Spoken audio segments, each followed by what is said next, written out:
एक आहुक नाम का भिल्ल था, जंगली, और उसकी पत्नी का नाम आहुकी था। दोनों पति पत्नी जंगल में रहते थे, शिकार खेलते थे और सुबह शाम बैठ करके भोलेनाथ की आराधना करते थे। उन्हें जो कुछ भी मिलता था सब भगवान को समर्पित कर देते थे। पति पत्नी ने दोनों ने बैठ करके अति भजन किया शिव का।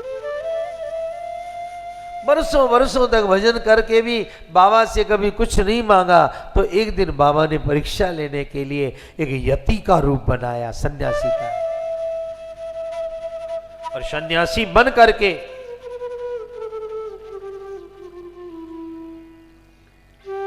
शाम के 4-5 बजे आहुक भिल्ल के घर में आ गए यति। और आहुक और आहुकी ने जब देखा, अतिथि को जोरदार स्वागत किया, भोजन कराया, फल फूल दिए। यति महाराज जो थे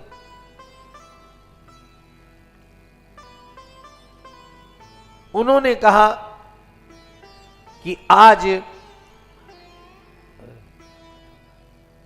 यति महाराज ने कहा आज रात मेरे को आप लोगों के पास ही रहना पड़ेगा। अब आपके पास ही रहेंगे आज।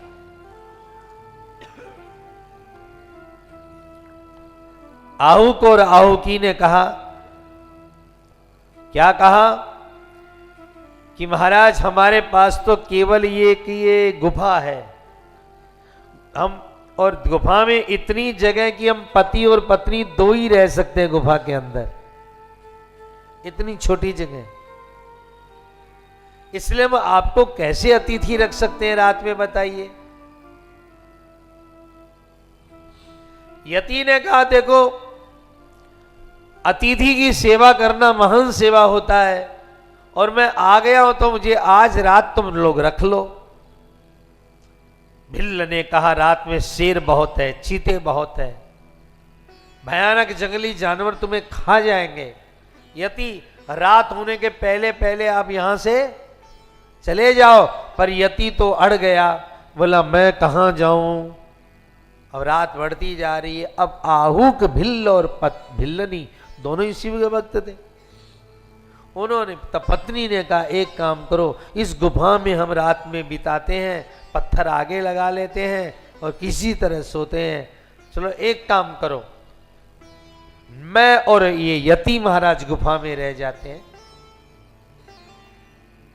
भिल्ल ने कहा ये ठीक है, मैं पेड़ पर चढ़ करके रात भर रात बिता लूंगा।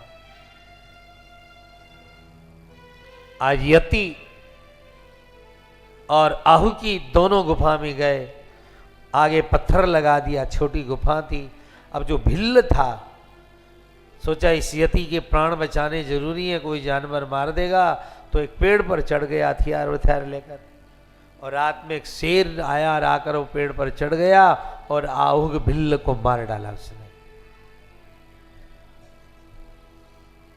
प्रातःकाल जब शिला हटी, आहुक और यति बाहर आए और उस भिल्ल की क्षत विक्षत लाश देख करके दोनों ही बहुत दुखी हुए।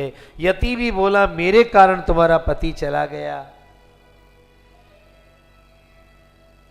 कह करके यति बड़ा दुखी हुआ। और आहुकी ने भी अपने मरे हुए पति की लाश लेकर के चिता में जलने का विचार किया, लेकिन जलते समय में उसने महादेव को पुकारा, हे भोलेनाथ, हम पति पत्नी ने जीवन भर आपका पूजन किया, आसरा लिया, आपको हमने समर्पण किया अपना।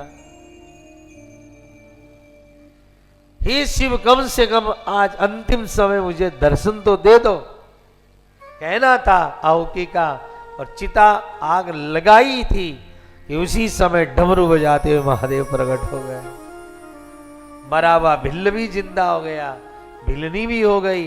भगवान ने कहा अर्बुदाचल पर ये मेरा शिवलिंग जो है सदा यतीश्वर नाम से जाना जाएगा, कि भिल्ल के प्रसन्न पूजा पर प्रसन्न होकर के शिव ने भिल्ल के दर्शन देने के लिए यति का रूप बनाया था। तो यतीश्वराय नमः बोलिए। यतीश्वराय नमः।